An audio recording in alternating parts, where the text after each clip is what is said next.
आगे बढ़ें और आपको बताएं कि ईरान की फौजी सलाहियत को ख़त्म कर दिया। अब वो अमेरिका के साथ डील चाहते हैं और डील के लिए भीख मांग was रहे हैं। annihilated. They said, काबीना इजलास "We'd में love to ट्रंप ने send ईरान को ships." धमकी भी लगा दी कि अगर जंग बंदी नहीं हुई तो ईरान पर बेरहमी से हमला करेंगे।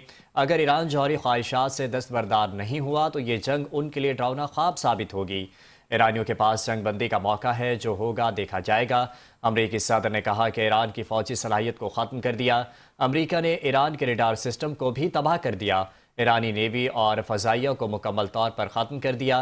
ईरान की अस्करी क़ुव्वत और मवासलाती निज़ाम को तबाह कर दिया है। हमला ना करते तो ईरान 2-3 हफ्तों में एटमी हथियार बना लेता।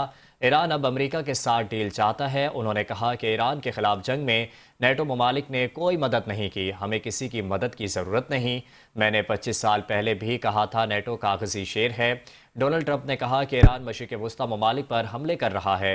ईरान जंग से परेशान होकर खलीजी ममालिक पर हमले कर रहा है। ईरान ने खलीजी ममालिक पर बमबारी की और मशरिक़ वस्ता पर कब्ज़े का मंसूबा बनाया था।